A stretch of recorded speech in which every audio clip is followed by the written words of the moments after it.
جب جہاں پر اس کی مزار ہے طوفان آیا، جب خبر ہٹی تو لوگوں کی چیخیں نکل گئی. 1000 سال پہلے جس محمود غزنوی کو کفن میں لپٹا گیا، اس کی کفن کو بھی مٹی نہیں لگی. ایسا لگ رہا ہے کہ ابھی ابھی اس کی تدفین ہوئی. وہ کیسے ہوا؟ ایسے کیوں کر ہوا؟ وہ عاشق رسول تھا، حضور صلی اللہ علیہ وسلم سے بے انتہا محبت کرتا.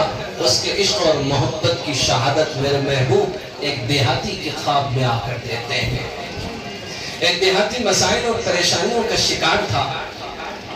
کسی عالم دین سے کہا کہ میں قروض ہوں، قرضدار ہوں. قرضدار میرے گھر آ کر مجھے ذلیل اور رسوا اور شرمندہ کرتے ہیں. کروں تو آخر کیا کروں؟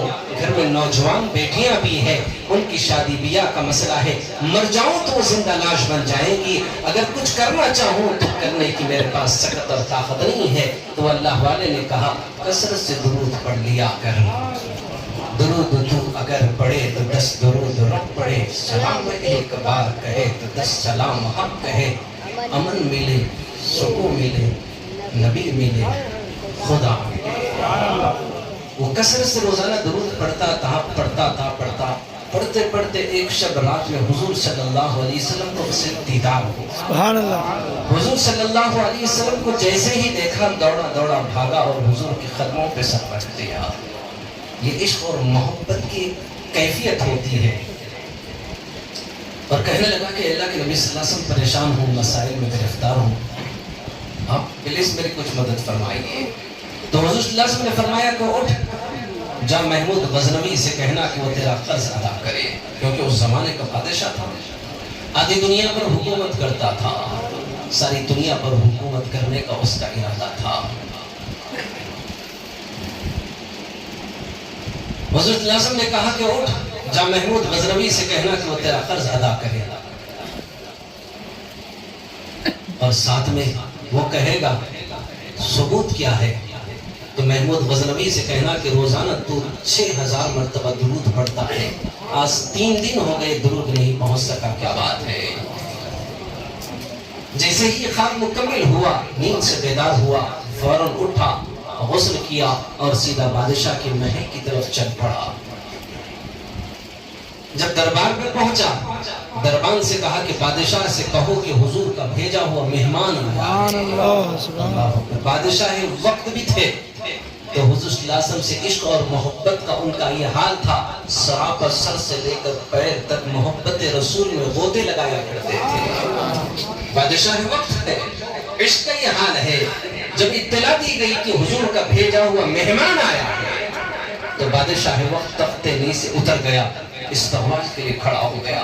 کہا کہ بھیجو آخر کون آیا ہے؟ جیسے ہی وہ دیہاتی آیا فوراً بادشاہ لبڑ گیا، کہنے لگا کہ بھائی میرے بتاؤ کیسے آنا ہوا، حضور نے تمہیں کیوں بھیجا ہے؟ تو اس نے کہا کہ میں مخروض ہوں، قرضدار ہوں. رات میں حضور صلی اللہ علیہ وسلم کا دیدار ہوا تو حضور نے کہا کہ محمود غزنوی سے کہنا کہ میرا قرض ادا کرے. تو تھوڑی دیر کے لیے، چند سیکنڈ کے لیے محمود غزنوی کو شوق لگا. اس کو یہ احساس ہوا کہ ہر آدمی کو ایسے ہی خواب پڑے اور وہ آ کر کہے کہ خواب میں دیکھا ہوں کہ حضور کہہ رہے ہیں کہ میرا قرض ادا کرو. بس ایسے ہی سارا خزانہ صبح سے شام تک خوابوں کے کیا کہتے ہیں بنیاد پر لٹانا پڑے گا. اس سے پہلے کہ بادشاہ اچنبے میں ہے اور ایک عجیب سی کیفیت اس پر طاری ہے. تو اس دیہاتی نے کہا آپ سوچ رہے ہیں کہ یہ خواب جھوٹا بھی ہو سکتا ہے، اس کی حقیقت سن لو.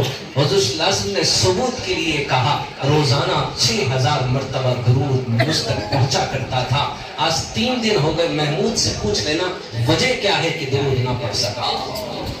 محمود غزنوی جیسے ہی اس پروف کو سنا چیخ اٹھا اور کہا کہ روزانہ درود پڑھتا تھا. یہ راز اللہ اور اس کے رسول کے درمیان تھا. نہ بیوی کو علم تھا، نہ بچوں کو علم تھا، نہ اطراف رہنے والے وزراء کو اس کا علم تھا، نہ رعایا کو اس بات کی خبر تھی. آئے تو نے سچ اور حق دیکھا، رونے لگا. روتے روتے دھڑی اس کی کیا کہتے ہیں آنسوؤں سے تر ہو گئی. بے قابو ہو کر کہنے لگا تو نے سچ دیکھا، حق دیکھا. جنگ میں فوج کو بھیجنے میں مصروف تھا، 3 دن سے درود نہیں پڑھ سکا. بادشاہ وقت روزانہ 6000 مرتبہ درود پڑھتا ہے، ہم بیکار ہیں پھر بھی درود پڑھنے کی ہمیں توفیق نہیں ہوتی ہے۔ درود تیرا جب کبھی فرشتے لے کے جائیں گے، حضور کا سلام پھر جواب میں بلائیں گے، جمال پاک کمال بھی وہ لطف سے دکھائیں گے۔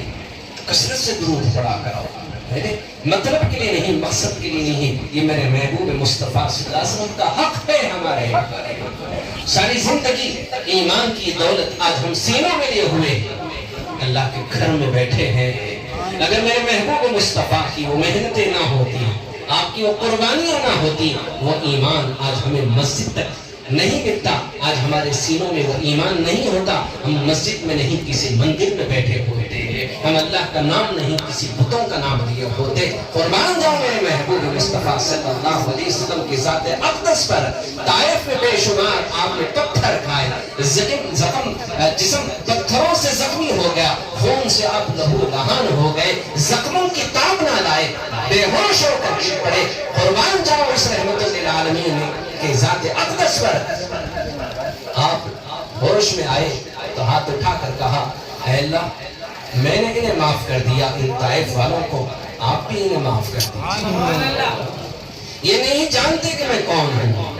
اس کے بعد آپ نے دوسری دعا کی کہ اے اللہ یہ پتھر اگر آپ کی ناراضگی کے سبب برسے ہیں تو مجھے معاف کر دیجئے، اگر امتحان ہے تو آپ مجھے اس میں کامیاب کر دیجئے، مجھے صبر بھی دے دیجئے۔ اللہ اکبر۔